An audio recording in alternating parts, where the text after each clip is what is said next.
For over 2 centuries, European empires fought for control of North America until finally the fate of the continent was decided by the French and Indian War. At war's end, the British were victorious, but the peace was bittersweet as it sowed the seeds for the American Revolution. So why did this war lead to another? Well, that's the treasure we're out to discover. I'm Dan Luer, and this is History for Humans.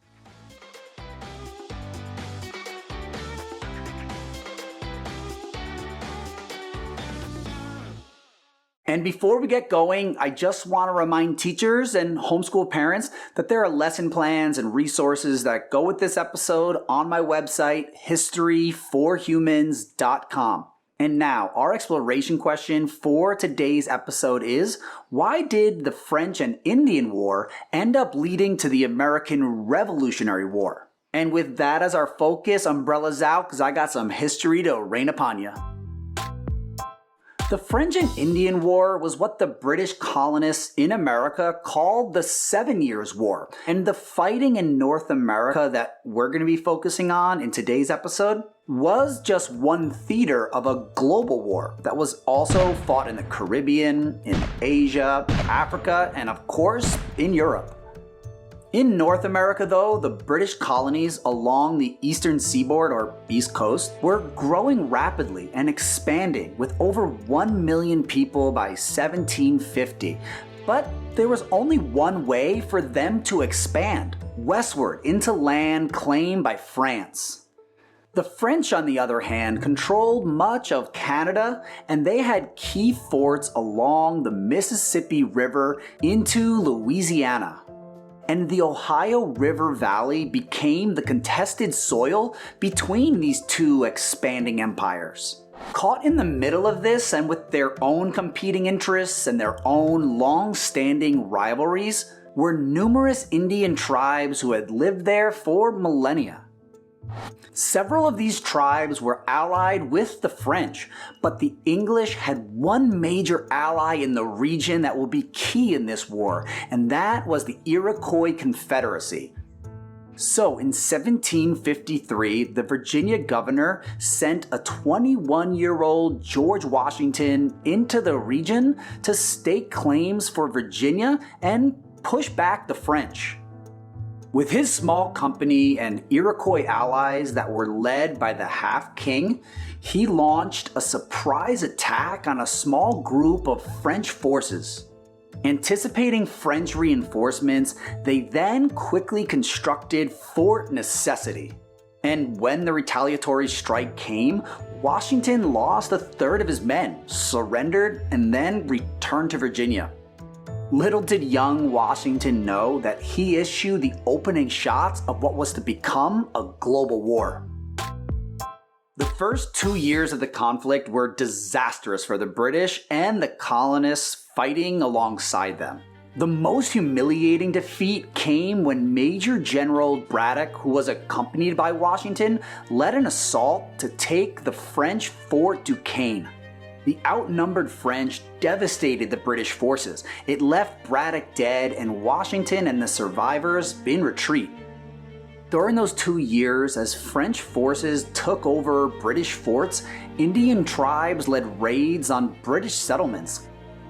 The British colonists were furious, believing the British government was not sufficiently committed to protecting their settlements. While the British officers and military often looked down their noses on the undisciplined and sometimes unruly colonial militiamen, a rift was growing. But that brings us to our quiz flash from the past. Which of these classic American songs do you think came from the British mocking the American colonists in the 7 Years' War? The Star-Spangled Banner, This Land Is Your Land, You're a Grand Old Flag, or Yankee Doodle? That's right, sing along folks, it was Yankee Doodle. So that tune was written and sung by British officers to mock the colonial forces during the war.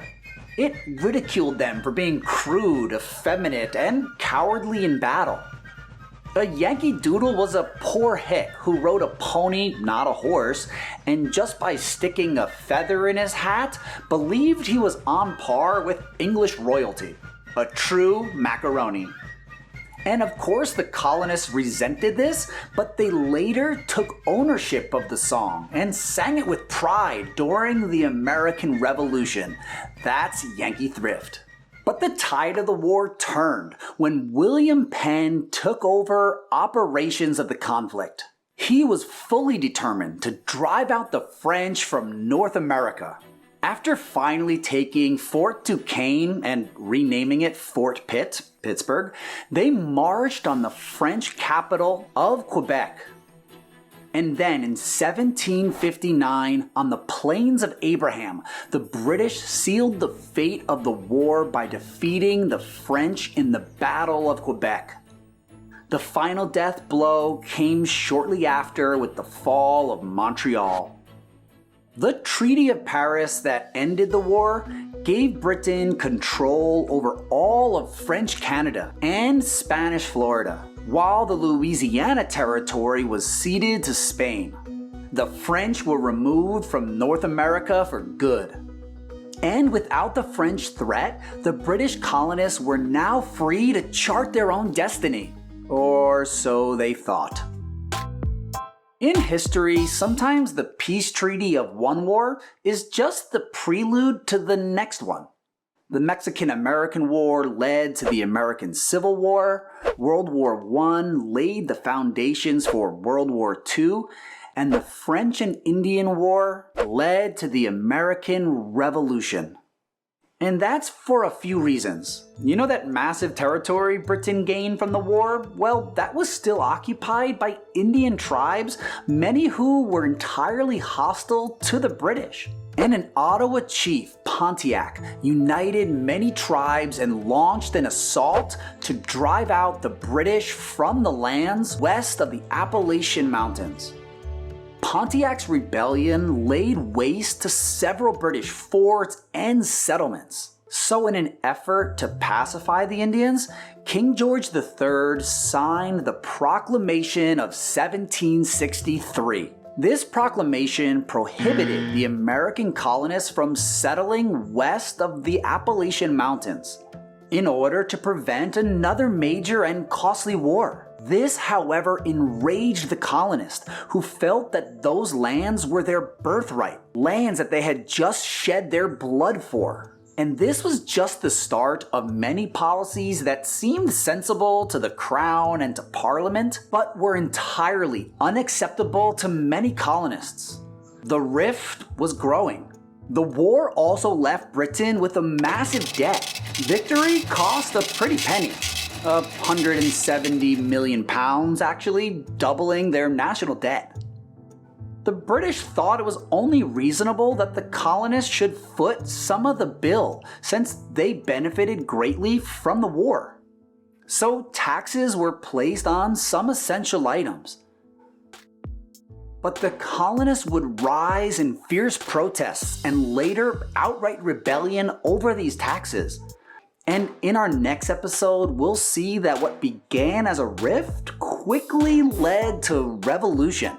And remember that history is the light that guides us forward, so thanks for learning some today. This has been History for Humans.